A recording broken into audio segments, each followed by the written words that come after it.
Welcome to Chapter 3, Internal CSS.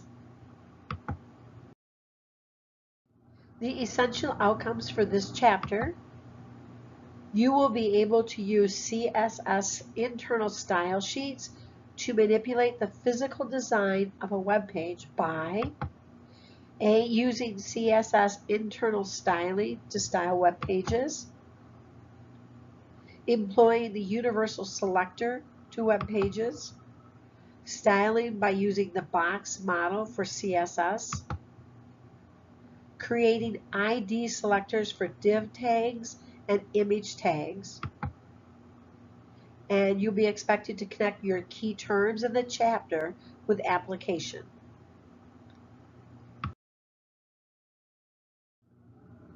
Before we begin section 3-1, we need a little history lesson on styling of web pages. Originally, websites were designed with text only. There was no graphics or videos. Largely, they were designed for academic use as a way to communicate ideas from university to university. Thus, HTML was enough to set up a web page. However, with the introduction of graphics, the W3 school began to reconsider how to style pages. What they did was they created what we call HTML attributes and values to style HTML tags. When websites began to increase with intensity, they began to reduce the HTML styling and started replacing it with CSS styling. Now, with e-commerce and its complexities, the W3 school has moved from HTML4 to HTML5, where you really do not use any HTML attributes, and to style, you now use CSS3.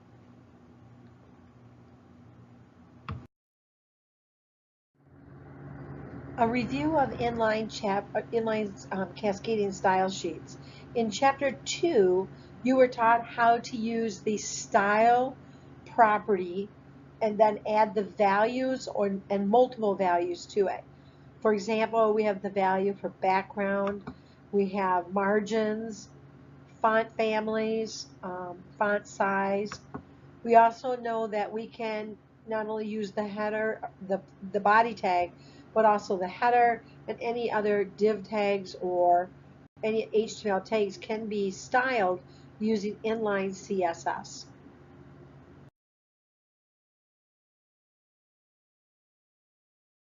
What is CSS? CSS stands for the abbreviation Cascading Style Sheets. There are 3 types of CSS. In Chapter 2, you used inline CSS, which meant that you took the style property with its values, such as font family, font size, background colors, and margins, and you placed them inside the corresponding HTML tag. In this chapter, you will be using internal CSS. This is where you'll be creating selectors with their corresponding properties and values, and they will be placed between the opening head and closing head tags inside what we call a opening and closing style tag. To make an exception for your internal CSS on a page, you can also still use inline CSS by placing the style property with its values inside the specific HTML tag. This specific inline CSS will override any type of selectors and property values that are placed in the internal CSS. The third type of cascading style sheets is external CSS. This is where you take all of your selectors and property and values, and they are placed in a separate file, and then you link them to the CSS HTML page inside the head tag. There are unique exceptions when you're using external CSS. For example, if you still use the head section, with external style sheets, whatever selectors and property values that you place in the head section will override anything that is linked in your file. Again, the second exception would be that when you want to use inline CSS, so you can still use inline CSS for specific sections on a page by placing the style with its property value with the HTML tag. This will override the internal and external CSS coding. Breakdown of CSS rules. The declaration block contains one or more declarations separated by semicolons. Each declaration includes a CSS property name and a value, and they are separated by a colon. There is one blank space after the colon. A CSS declaration always ends with a semicolon. And declaration blocks are enclosed between curly brackets. And you will find these curly brackets, braces or brackets, on the right to the right of the letter P on the keyboard.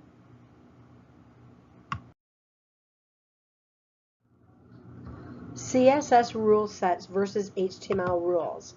In HTML, we had tags. In CSS, we have selectors. In HTML, we had attributes, whereas in CSS rules, we're going to have properties. In both CSS and HTML, we have values.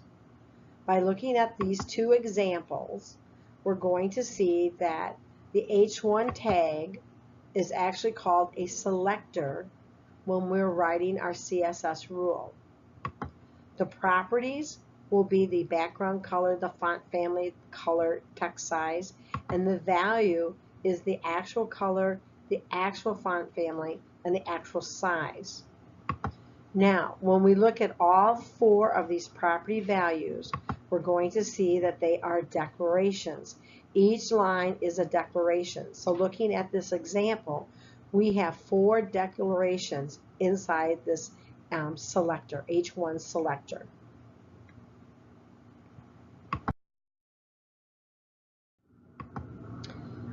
Where do we place the CSS selectors? They are placed between the opening head tag and the closing head tag. They follow the last metadata tag, which is the author tag, and then all selectors and property values are placed between the opening style tag and the closing style tag.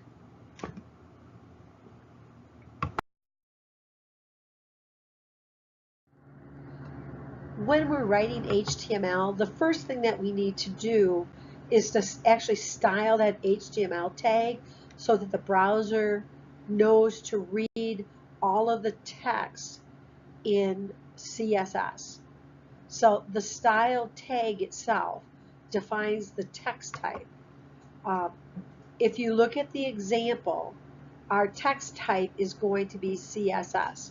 So we start with the style tag, then the type equals, and then in quotation marks, we want text/CSS. This way we're telling the browser to read all the text in CSS. Universal selectors. Universal selectors apply CSS styling to every selected CSS selector on the web page. An asterisk is used in place of the selector. The example below will show that all text on a page will be 16 font and use Arial font family styling.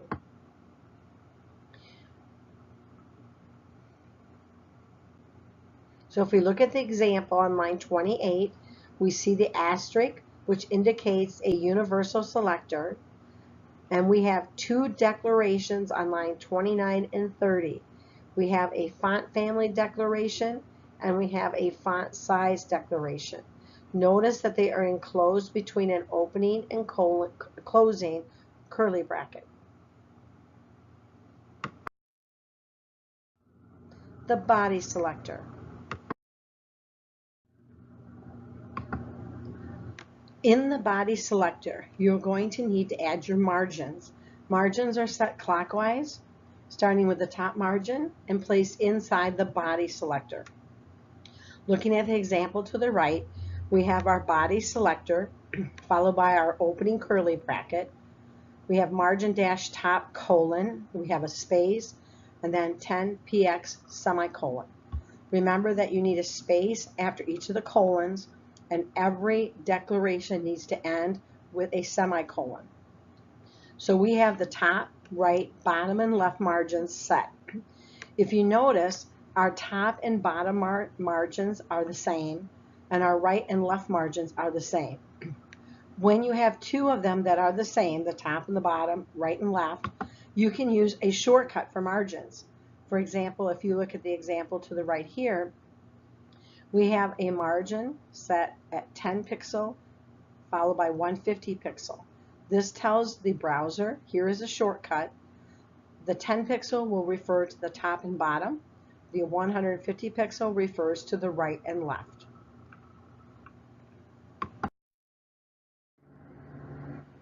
Adding background color to a website. When we add background color, you need to use the hexadecimal color. A hexadecimal color uses letters and numbers to define its color.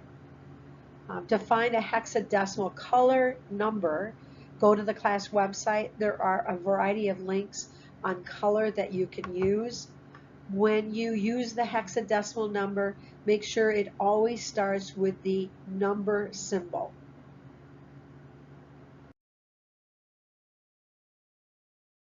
Just finished practice 3-1. Now it's time to complete the activity. Number 1, inside your web design folder on your flash drive, create a folder called Chapter 3.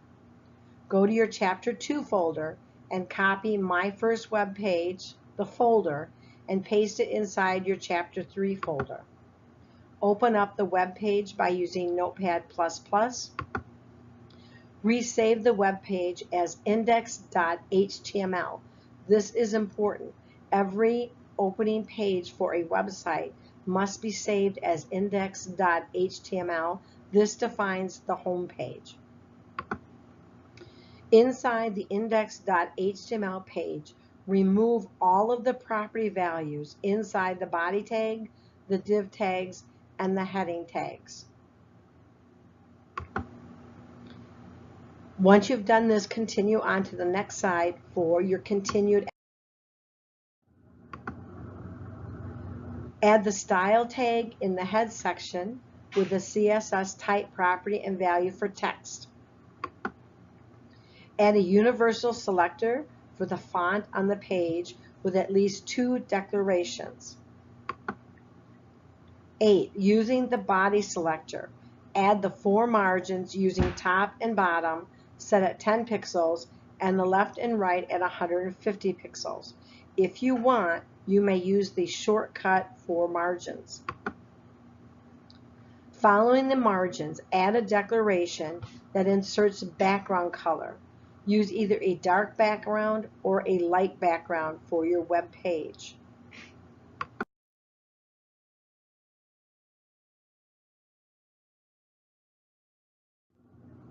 You have just finished section 3-1. When you have shown me your work, please move on to section 3-2.